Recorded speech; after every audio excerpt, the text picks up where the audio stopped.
Hey, welcome back to Math with Patrick and Quill. Today is December 16th, and we're solving problem 350 from the Daily Epsilon calendar. And today, the answer should be 16 because that's today's date. So we just need to find the smallest whole number that has exactly 5 divisors. All right, so whole numbers are basically what they sound like. They start at 0 and then they go up from there. Whole numbers do not include the negatives. Those would then be called integers instead of whole numbers.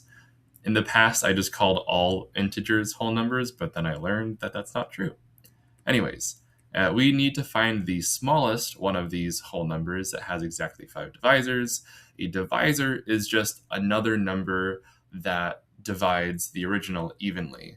So like for the number 10, we could divide it by 1, or by 2, or by 5, or itself.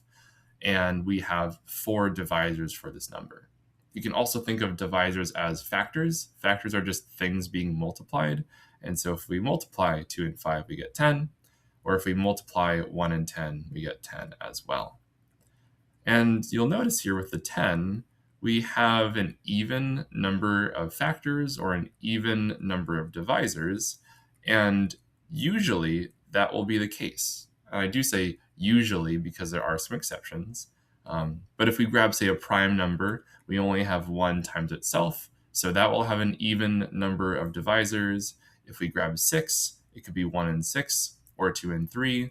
That also has an even number of divisors. And I might be wrong on this generalization, but I think the only time we're going to have an odd number of divisors is when we have a square number. Let me just double check, because 8's a cube number, right? So we have 1 and 8, 2 and 4.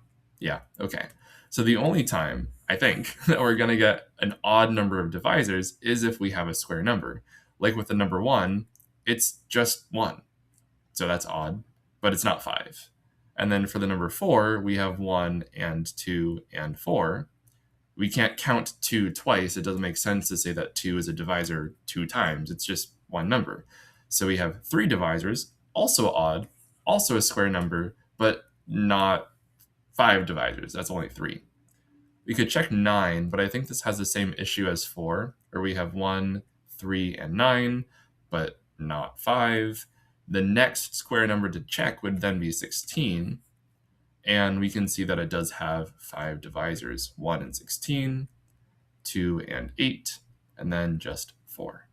So there we go. That's the answer. And knowing something about how many divisors square numbers have, that they're odd or there's an odd amount, helps us find our answer a bit more quickly. And something that's kind of silly, I would consider 0 to have an infinite number of divisors, right? Because we could stick any number we want down here, and we're always going to be able to divide 0 evenly. So infinite divisors is not the same as 5, and so we can also rule out 0 as an option for today. So the smallest whole number is 16. That's today's date, and we're all done. So thanks for watching, and I'll see you tomorrow. Bye.